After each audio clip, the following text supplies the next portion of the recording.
I'm honored to be here with this press briefing together with the Honorable Minister of Finance, Budget and Planning, and for our Special Advisor on the SDGs. There's now SDGs with us, and it is an honor.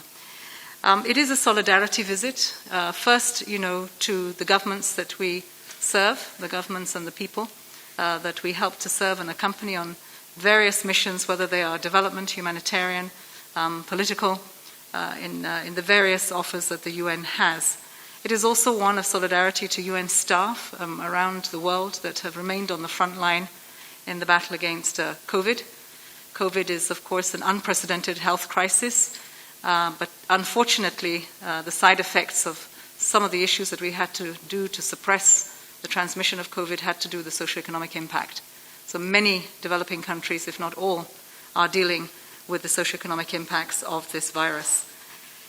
In our meetings that we've had today with, first of all, we met with our own country teams and the donor community, and then we had the honor of being given audience with the President of the Federal Republic, President Mohammed Buhari, with some of his cabinet members. We then visited and had an audience with the Vice President, and all of that really was to express our support for socioeconomic responses, because we believe that the stimulus packages that countries are putting forward are ones that can be used to spend ensuring a recovery that will be better when this pandemic is over.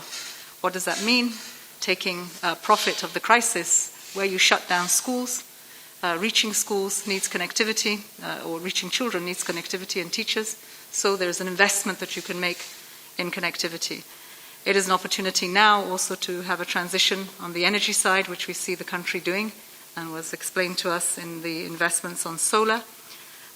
There's also many investments that are required for those that are losing their jobs, their livelihoods, particularly in the informal sector, how to support the call for more resources to come into social protection programs, and to ensure that we can take up startups with young people in the formal sector. It is really about looking at a population the government has a responsibility for and trying to alleviate the suffering that is happening as a result of an economic impact for which the country, through no fault of its own, is addressing.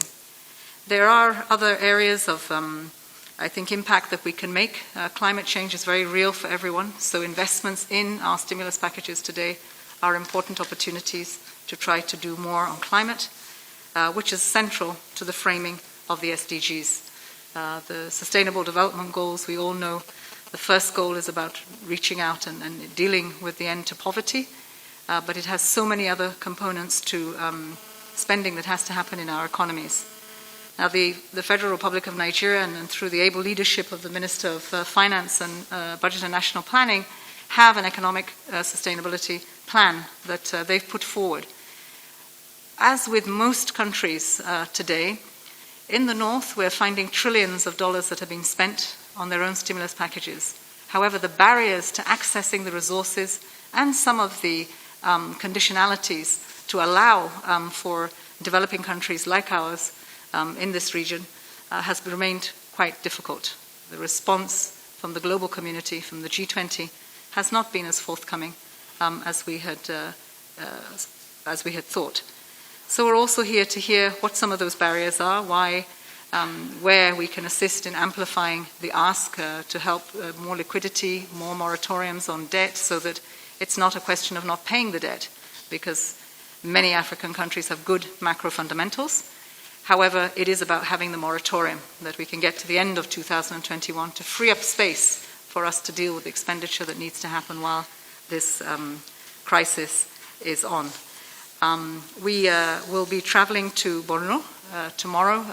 A lot of the work that the UN has done with its partners, the donors, civil society in the northeast of Nigeria, with the insurgency is humanitarian. Some of the challenges that now that we are trying to collaborate and support the government of Borno, of Yobe, of other states affected, has been the resettlement of many of those that are coming back and that have been displaced. That also requires a level of security. It also requires a level of response to basic services that would be needed to enable people come back to their villages. We will then return and with that begin the journey around the other African countries that we intend to visit. We did raise, while we were with Mr. President, the issues around the recent challenges of the End SARS protests that happened in the country. It was, of course, one that the Secretary General, we all were alarmed and, of course, support the country in trying to get back on track. Young people and their demands for social justice, for governance, are all legitimate ones, and they must be done peacefully. What we all, I think, were disturbed by and concerned by was the level of damage, the level of loss of lives, and we continue to condole those families who suffered those losses.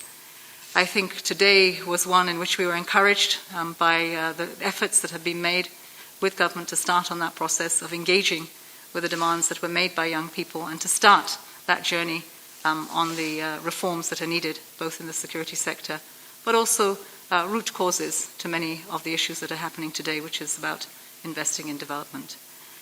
We look forward very much to continuing our partnership with the government of Nigeria. We were happy today to launch the UN offer, the UN Plus offer, which has got to do with supporting again the country's economic sustainability plan over the next 2 years so that we can respond and recover better. Thank you.